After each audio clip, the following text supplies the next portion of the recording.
You've got the United States, which isn't actually the closest neighbour to Greenland. That's probably Iceland and Canada. But he says it's vital to have that big blob in the middle. Why? Why does he need it? የስካይ ኒውሱ ጋዜጠኛ ያነሳው ጥያቄ ቁልፍ ነው። ግሪንላንድ ሏት ምድር ለአሜሪካ ጎረቤት አይደለችም። ከካናዳ ወዲያ የምትገኝ ለየትኛውም የአሜሪካ ግዛት የማትዋሰን ሩቅ ምድር ነች።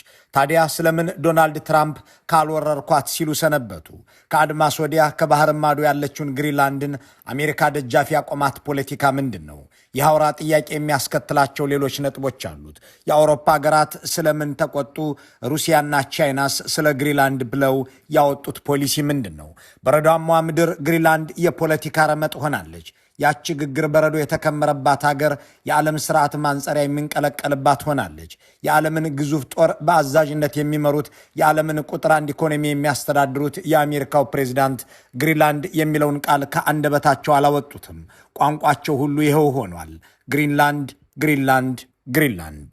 We need Greenland. We need Greenland. We need Greenland. I think we'll go as far as we have to go. We need Greenland. ከ5 ዓመት በፊት በነበራቸው ስልጣን ግሪንላንድ የሚለውን ቃል ከአፋቸው ሳይወጡ ከዋይት ሃውስ የወጡት ትራምፕ ከተመለሱ አንስቶ የሚደጋግሟት ምድርን ወደ ሶስተኛ ዓለም ጦርነት ልትገፋ የምትችል የበረዶ ቼዝ በአርክቲክ አካባቢ ተፈጠረች እያስባለ ነው። በእርግጥ ስለምን ዶናልድ ትራምፕ ካልጠፋ ቦታ ያችን ግሪንላንድን ወደዱ? በመጀመሪያው ዙር የፕሬዝዳንትነት ዘመናቸው ይህንን ሲያነሱ ግሪንላንድን ስለመውረርም ሲናገሩ የብድ ሐሳብ ነው ብለው ያጣጣሉባቸውን ሰዎች በሚያስንቅ ደረጃ ስለምን ጉልበት እስከ መጠቀም ደርሳሉ አሉ። በእርግጥ ያቺ የበረዶ ምድር ይህንን ያህል ደም ሊከፈልላት የሚገባት ናትን? ይህ ጥያቄ በአንድ ወገን አለ። በሌላ በኩል ያለው ቁልፍ ነጥብ የታዳጊ ሀገራት ዕጣ ፈንታና ምክር ምን ይሆናል የሚለው ነው። አገራት አርቆን ማሰብን የታደለ አእምሮ ያላቸው መንግስታት ይህንን ጉዳይ በቀላሉ እየተመለከቱት አይመስልም። በአንድ ፈርዲናንድ መገደል ሰበብ ዓለምን ያነቃነቀ ጦርነት ሲከሰት ያስተዋለችው ዓለም በአንዲት ግሪንላንድ ምክንያት የሚለኮስ እሳት እንደሚለበልባ ታውቃ መላ ለመፈለግ በመጣደፍ ላይ ነች። ሌሎች ደግሞ ዝም ብለው ነገሩን በጽሞና ለመከታተል እየሞከሩ ናቸው። ዝም ማለትም ያልቻሉት አርቆ በማሰብም ለመንቀሳቀስ የማይችሉት የኢትዮጵያው ጠቅላይ ሚኒስትር ግን በዚህ ጉዳይ ላይ ተናግረዋል። የተናገሩት ባጭሩ ሲቀመጥ የሰው ደም ከሚፈስበት ወንዝ ውሃን ንቅዳ የሚል ይዘት ያለው ነው። ውድ የኢትዮ ፎረም ቤተሰቦች፣ ከሞት የሚያተርፍ ሬሳ ሳጥን ብቻ ሊመስለን ይችላል። ይህ ግን በፍጹም ልክ እንዳልሆነ አብይ አህመድ ምስክር ናቸው። እሳቸው ከሞት ትርፍ እንዳለ የሚያምኑ ናቸውና በሀገር ውስጥ እያንዳንዱ ኢትዮጵያዊ ሲሞት ሞትን አታዳንቁ፣ ኑ ከአስከሬኑ ዘንድ ዛፍ እንትከልለት እያሉ እንደተሳለቁት ሁሉ ከውጭም ሰው ሲሞት ኑና ትርፍ ብለው ተከስተዋል።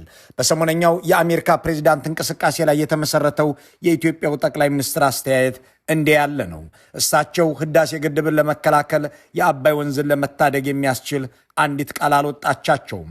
ኑ ከጦርነት ትርፍ እንፈልግ ለማለት ግን የቀደማቸው የለም። አስገራሚውን ንግግራቸውን እንገረምበት ዘንድ ይዘነዋል። ቀልብ ሳቢዋ ግሪንላንድ እንደ ስሟ አረንጓዴ አይደለችም። ቀዝቃዛዋ ግሪንላንድ ግብሯ ሐሩር እንጂ በረዶ አይደለም። ግሪንላንድ አውሮፓ ውስጥ ነች። ግሪንላንድ አውሮፓ ውስጥ አይደለችም። ግሪንላንድ ስካንዲኔቪያን ነችም አይደለችምም። ግሪንላንድ የኢትዮጵያን 2 እጥፍ ትሰፋለች። የሚኖርባት ህዝብ ግን 50 ሺህ ገደማ ነው። ወደዚያች የትንሽ ትልቅ ወደዚያች የቀዘቀዘች ግን የጋለች ምድር ተጉዘን ደቂቃዎችን እንቆይ። Who knows for how much longer, but for now, Greenland truly might be the last frontier. All snow-dusted mountains. የአሜሪካው ፕሬዝዳንት ጠርተው የማይጠግቧት ቋምጠው የሚፈልጓት ግሪንላንድ ከ80% የሚልቀው ክፍሏ በበረዶ ግግርና ክምር የተሸፈነ ነው። እስከ 3 ኪሎ ሜትር የሚረዝም ቁመት ያለው የበረዶ ተራራም የሚታይበት ወቅት አለ። 2.16 ሚሊዮን ስኩዌር ኪሎ ሜትር የሆነችው ይቺው የበረዶ ተራሮች ሀገር 1.1 ሚሊዮን ስኩዌር ኪሎ ሜትር ከምትሰፋው ኢትዮጵያ በ2 እጥፍ ብትበልጥም እንደ ኢትዮጵያ ቀንና ሌሊቷ ለሰው ልጅ የሚስማማ አይደለም። በግሪንላንድ በጋ የሚባለው ከግንቦት እስከ ሐምሌ ድረስ ያለው ነው። በእነዚህ 3 ወራት ፀሐይ በፍጹም አትጠልቅም። ሌሊትና ቀኑም አይለይም። ሰዎች አሁን መሽቷል ወይም ነጋ ብለው የሚወስኑት የእጅ ሰዓታቸውን በመመልከት ብቻ ነው። ከህዳር እስከ ጥር ያለውን 3 ወር ደግሞ ክረምት ብለው ይጠሩታል። በዚህ ወቅት ፀሐይ ጨርሶ አትወጣም። ቀኑም ሌቱም ጨለማ ነው። እዚች ምድር ላይ እንደገና ሌላ ተፈጥሮ አለ። ክረምት በሚሉት ወቅትም ዝናብ፣ በጋ በሚሉት ወቅትም ፀሐይ የሉም። ክረምት ዝናብ ሳይሆን በረዶ ብቻ የሚወርድበት ነው። ፀሐዩ እንደ ፍሪጅ መብራት ይታያል እንጂ አያሞቅም። ይልቁንም ከ10 ዲግሪ ሴንቲግሬድ የማይዘልቀው የሙቀት መጠን ቆፈን የሚያስይዝ ውርጭ ነው። 50 ሺህ ገደማ ሰዎች በሚኖሩበት በግሪንላንድ ከተሞችን የሚያገናኝ አንድም የአስፓልት መንገድ የለም። በሀገሪቱ ዋነኛ የትራንስፖርት ዘዴ የአየር ትራንስፖርት ነው። ከተሞቹ በጣም የተራራቁና በበረዶ የተከበቡ በመሆናቸው ሰዎች ከአንድ ቦታ ወደ ሌላ ለመሄድ ትናንሽ አውሮፕላኖችን ይጠቀማሉ። ኤር ግሪንላንድ የተባለው የሀገሪቱ አየር መንገድ ይህንን ሚናውን ይወጣል። የአውሮፕላን ማረፊያ ለሌላቸው ትናንሽ መንደሮች ሄሊኮፕተር እንደ ታክሲ ያገለግላል። በጋ በሚሏቸው ወራት ጀልባዎችና መርከቦች ዋና የትራንስፖርት አማራጭ ናቸው። እዚያ ትልቅ የትራንስፖርት መሳሪያ ውሻ ነው። በበረዶ ላይ የሚንሸራተት ሳጥን መሰል ነገር እነሱ ሁስኪስ በሚሏቸው በጠንካራ ውሾች እየተሳበ ይጓዛል። ይህ ከባህልነቱም ባለፈ መኪና በማይሄድበት ወፍራም በረዶ ላይ ብቸኛ መፍትሄ ነው። አሁን ስኖ ሞቢል የተባሉ በሞተር የሚሰሩ የበረዶ ላይ ተሽከርካሪዎች በስፋት ጥቅም ላይ እየዋሉ መሆናቸው እየተዘገበ ነው። በግሪንላንድ ባለው እጅግ የከፋ የአየር ጠባይ ምክንያት ሰዎች ራሳቸውን ይገድላሉ። በዚህም ራስን በማጥፋት ከዓለም አንደኛ ናቸው። ከጤፍ አቅም ሽርክት እንዲል ተረቱ ከ50 ሺህ ሰው ሕዝብ ብዙዎች በማይነጋው ሌሊትና በማይሄደው ክረምት ምክንያት ጭንቀት ውስጥ ወድቀው ራሳቸውን ያጠፋሉ። ሌሎች ቅዝቃዜ ወለድ በሽታዎችን በስፋት አሉ። ግሪንላንድ ውስጥ እርሻ የለም። አትክልትና ፍራፍሬ በሙሉ ከአውሮፓ በመርከብ ወይም በአውሮፕላን ይገባል። የፈረንሳይን 3 እጥፍ የኢትዮጵያን 2 እጥፍ የምትሰፋው ግሪንላንድ የሚታረስ አንዲት ስንዝር መሬት የላትምና የእርሻ ምርቶችን አታመርትም። ትኩስ ምግቦች የማይቀመስ ዋጋ ያላቸው በመሆኑ ህዝቡ በታሸጉ ምግቦች ላይ ጥገኛ ነው። ይህም እንደ ስኳርና ከመጠን ያለፈው ውፍረት ያሉ በሽታዎች እንዲገድለው አድርጎታል። እንዲህ እያልን ብንዘረዝር በግሪንላንድ አያሌ ሰቆቃዎችን እንጠቅሳለን።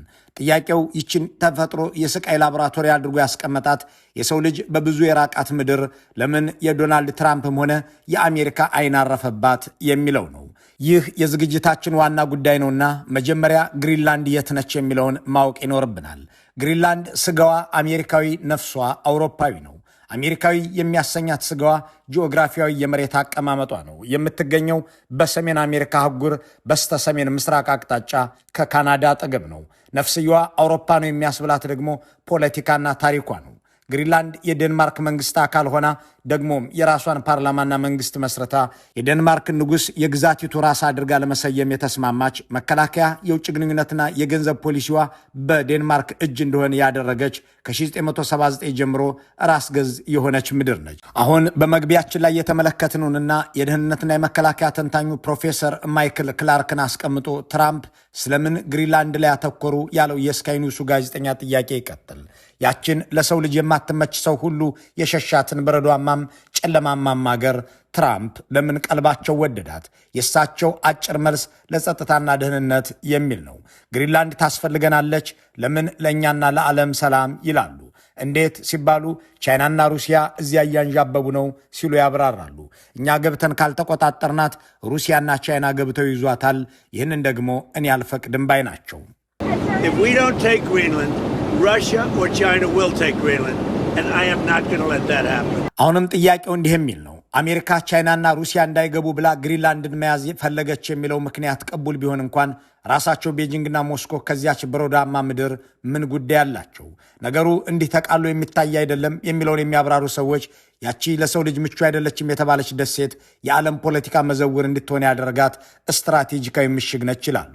አሜሪካ አሁንም በግሪንላንድ በመቶዎች የሚቆጠሩ ወታደሮች እንዳሏት ይነገራል። አሜሪካን እዚያ ቅዝቃዜ ውስጥ ወስዶ ያስገባት የሁለተኛው ዓለም ጦርነት ነው። በግሪንላንድ ውስጥ ያላት ትልቁ ሀብት በቀደመው ጊዜ ቱሊ የአየር ጦር ሰፈር የሚባል ሲሆን አሁን ስሙ ተቀይሮ ፒቱፊክ ስፔስ ፎርስ ቤዝ ተብሏል። ይህ ጦር ሰፈር አሜሪካን ሊያጠቁ የሚመጡ የሚሳኤል ጥቃቶችን አስቀድሞ የሚያውቅ እጅግ የዘመነ እርሊ ዎርኒንግ ራዳር አለው። ሰፈሩ አሁን በአሜሪካ የጦር ሰፈር ኃይል የሚተዳደር ሲሆን ሳተላይቶችን ለመቆጣጠርና በጠፈር ላይ ያለውን እንቅስቃሴ ለመከታተል እያገለገለ ነው። ናዚዎች ዴንማርክን ሲወሩ ግሪንላንድ በጀርመን እጅ እንዳትወድቅና ለአሜሪካ ስጋት እንዳትሆን በሚል አሜሪካ ከዴንማርክ አምባሳደር ጋር ስምምነት አድርጋ ገባች። የሁለተኛው ዓለም ጦርነት ሲያበቃም ቀዝቃዛው ጦርነት ወዲያውኑ ሲጀመር ከሶቪየት ህብረት ጋር ውዝግብ ውስጥ ስትገባ አሜሪካ ግሪንላንድን ለሶቪየት ሚሳኤሎች መከላከያነት ወሳኝ ወረዳ አድርጋ አቆየችው። አሁን ሩሲያ በአርክቲክ ወታደራዊ ቤዞችን እያደሰች ነው መባሉ፣ ቻይናም በግሪንላንድ ወደቦች ላይ መዋለ ንዋይ ለማፍሰስ መሞከሯ አሜሪካን አስግቷታል የሚሉ አስተያየት ሰጪዎች ፕሬዚዳንት ትራምፕ ግሪንላንድን የምፈልጋት ከብሔራዊ ደህንነት አንጻር ነው ሲሉ እውነት አላቸው ይላሉ። የአርክቲክ በረዶ የሚገኝባት ግሪንላንድ ከወትሮ በተለየ ሁኔታ በረዶዋ በፍጥነት እየቀለጠ በመሆኑ አዳዲስ የንግድ መርከብ መተላለፊያዎችን እየከፈተም ነው ባይ ናቸው። የደህንነትና የመከላከያ ተንታኙ ፕሮፌሰር ክላርክ ይህንን ጉዳይ በምክንያት ሲያብራሩት ትራምፕ ልክ ናቸው፣ ግን ደግሞ አጋነውታል በማለት ነው። For the last 60, 70 years. And there's the Pichafik space base as it's now is. It used to be Thule for many years. ባለፉት 60ና 70 ዓመታት አሜሪካ ስለዚህ ጉዳይ በምክንያት ስትጨነቅ ቆይታለች። ዩናይትድ ስቴትስ በግሪንላንድ ዙሪያ 17 የራዳር ጣቢያዎችና 15000 ወታደሮች ነበሯት። አሁን ግን የሚያስፈልገን ይህ ብቻ ነው ብለው 150 ወታደሮች ያሉት አንድ ጣቢያ ብቻ አለ። ከዚያ በተጨማሪ በካናዳ 47 የራዳር ጣቢያዎች፣ በአላስካ ደግሞ 15 አሉ። ይህም የባላስቲክ ሚሳይል ቅድሚያ ማስጠንቀቂያ ስርዓት ይባላል። ይህ የአጭርና የረዥም ርቀት ራዳሮች ድብልቅ ሲሆን በጣም አስፈላጊ ነው። ስለዚህ አሜሪካውያን ከአንድ በላይ ጣቢያ ከፈለጉ በግሪንላንድ ላይ ሊገነቡ ይችላሉ። ይህንንም ከዴንማርክ ጋር ባላቸው የ1951 ስምምነት ማድረግ ይችላሉ። ሁለተኛው የደህንነት ጉዳይ የሩሲያና የቻይና መርከቦች በዚህ አካባቢ መንቀሳቀሳቸው ነው። ምክንያቱም የሰሜን ምዕራብ መተላለፊያ እየተከፈተ ስለሆነ ፍላጎት አላቸው። አገሩ በበረዶነት ቢታወቅም በዓለም ሙቀት መጨመር ምክንያት እየቀለጠ ነው። ዩናይትድ ስቴትስ ለዚህ ትኩረት የሰጠችው በቅርቡ ነው። ሌሎች የኖርዲክ ሀገራት ግን ለዓመታት ሲናገሩበት ቆይተዋል። ሶስተኛው ነጥብ ከሩሲያ ወይም ከቻይና ወደ ግሪንላንድ ወረራ ሊኖር ይችላል የሚለው ስጋት ነው። ነገር ግን በሰሜን ዋልታ በኩል ያለው ጨለማና በረዶ ወታደራዊ ወረራ ማካሄድ እንዳይቻል አድርጎታል። ይህንን ካርታውን በማየት መረዳት ይቻላል። እጅግ በጣም የተጋነነ ሐሳብ ነው። ስለዚህ የደህንነት መከራከሪያዎች ቢኖሩም አሁን ባለው ስምምነት መሰረት ሁሉኑ ነገር ማከናወን ይቻላል። አሜሪካ የምትፈልገውን የደህንነት ጥበቃ አሁን ባለው የስምምነት ማዕቀፍ ውስጥም መፈጸም ትችላለች። The chances are they will do over time as technology changes. They may want more bases. They can have all of that within the 1951 agreement that they've got with Denmark. ትራምፕስ ኦብሴሽን ዊዝ ግሪንላንድ የሚለውን ጽሑፍ በፖለቲኮ ላይ ያስነበቡት ቤን ጆሃንሰን እና ኤሊ ስቶልኮልስ ለትራምፕ ግሪንላንድ ማለት ተጽዕኖ መፍጠሪያ መሳሪያ ሌቨሬጅ ናት ይላሉ። ይህም ስትራቴጂካዊ ቦታ፣ ወታደራዊ ዋጋና ያልተነኩ የተፈጥሮ ሀብቶች በሚል እንዲቀመጥ ይገልጻሉ። እውነተኛውን ምክንያትና የዶናልድ ትራምፕን ጠባይ የተከታተሉ ሰዎች የሚሉትም ይህንኑ ነው።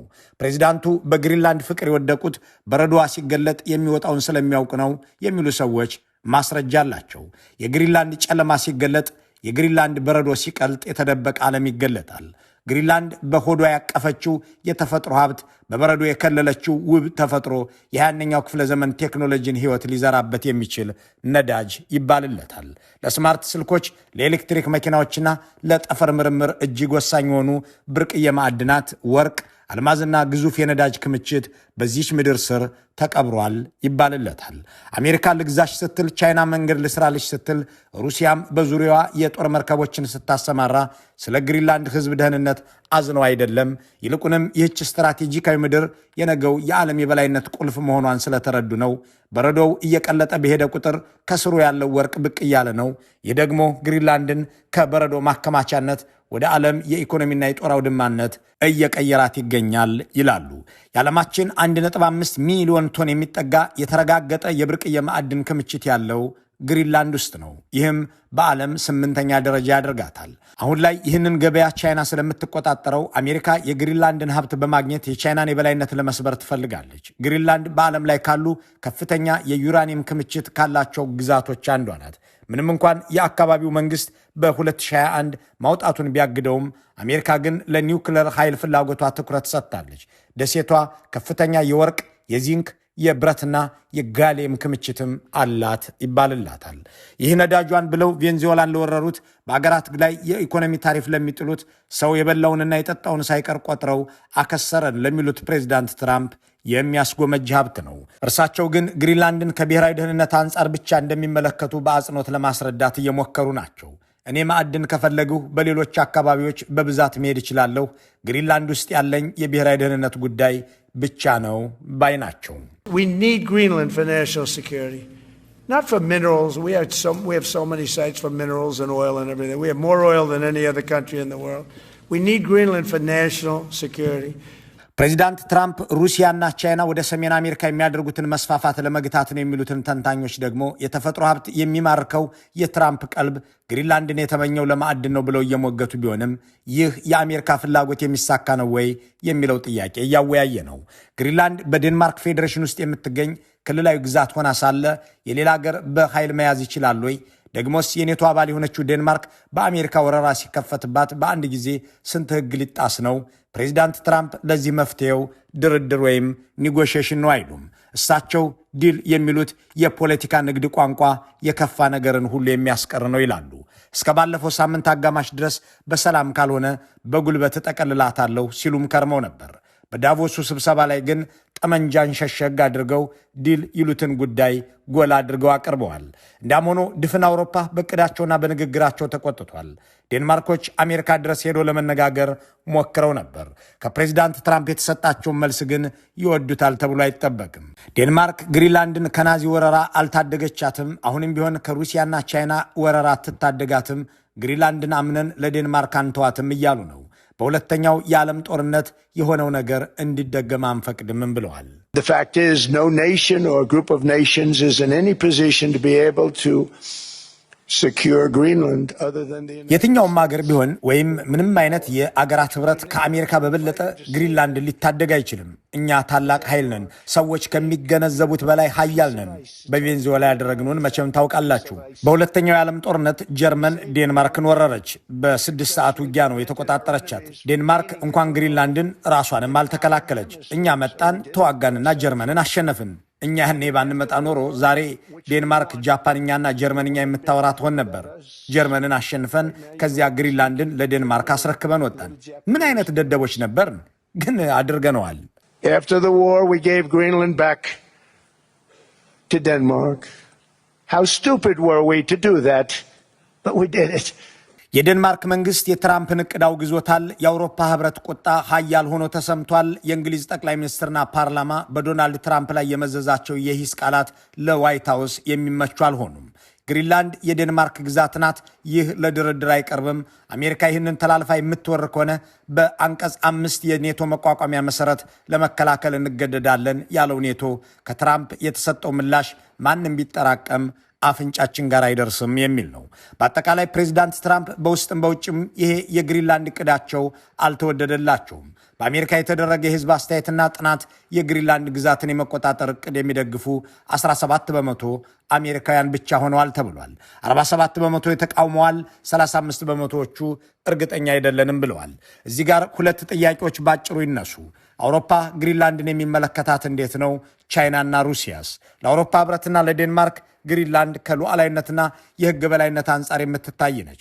አውሮፓውያን ትራምፕ ግሪንላንድን ለመግዛት ማሰባቸውን እንደ ትልቅ ድፍረትና የህግ ጥሰት የተመለከቱትም በዚሁ ምክንያት ነው። አውሮፓ ግሪንላንድን የአየር ንብረት ለውጥ ተምሳሌት አድርጋ ታያታለች። የበረዶ መቅለጥ ለነሱ ስጋት እንጂ እንደ አሜሪካ አዲስ የንግድ ዕድል አይደለም። የግሪንላንድን ተፈጥሯዊ ሀብትም ለራሷ ለደሴቲቱና ለዴንማርክ ልማት የሚውል እንጂ ለቻይና የተዘጋጀ ሰብል አድርገው አያዩትም። ራሷን የአርክቲክ ንግሥት አድርጋ የምትመለከተው ሩሲያ የግሪንላንድን በዴንማርክ ቅኝ ግዛት ስር የወደቀች ሀገር አድርጋ ትመለከታታለች። አካባቢውን ለመቆጣጠርም ባህር ሰርጓጅ መርከቦችን እስከ ማሰማራት ደርሳለች። ቻይና ደግሞ ግሪንላንድን የምትፈልጋት ለአጭር የንግድ መስመርና ለማዕድን ነው። ራሷን ለአርክቲክ ቅርብ ሀገር ብላ በመሰየም በአካባቢው ድርሻ ያላትም አድርጋ ትሟገታለች። ይህ የሀያላን ሽኩቻ ለትናንሽ ሀገራት የሚኖረው አንደምታ ምንድን ነው የሚለው በፖለቲካና ኢኮኖሚ ታዛቢያን እየተተነተነ ነው። ደህና መንግስትና አገር ወዳድ መሪ ቢኖር ኖሮ በኢትዮጵያም ይኸው ቢሆን የሚጠበቅ ነው። አብይ አህመድ ግን ከእያንዳንዱ ግጭት ጥቅም ፈልገን እናምጣ ብለው ተከስተዋል። ከእያንዳንዱ ግጭት ኦፖርቹኒቲ ፈልቀን ማውጣት የሚጠበቅብን እንጂ የመጣን ነገር በመፍራት አይሆንም። ሰላም ሲሆኑም ለነሱ ትርፉ፣ ሲጋጩን ጉዳት ለነሱ ነው። ሽማግሌ ከፈለጉ እናስታርቃለን። ሰላም ሲሆኑ አይጠቅሙንም፣ ሰላም ሲሆኑ ጥቅሙ ለነሱ ነው። ለኛ የሚጠቅመን ሲጋጩ ነው የሚል ደም የማፍሰሱ ቃቤ ሰውን ከሚበላ ጦርነት መሃል እድል አለ ብሎ ያምናል። እናም በአብይ አህመድ በኩል እንዲህ ይናገራል። በሰው ሞት ደስ የሚለው የሬሳ ሳጥን ሻጭ ብቻ ሳይሆን አብይ አህመድም ናቸው የሚለው አባባልም ከዚሁ ንግግራቸው ይዘት የተቀዳ ነው። መልካሙን ሁሉ በመመኘት እንሰናበታለን።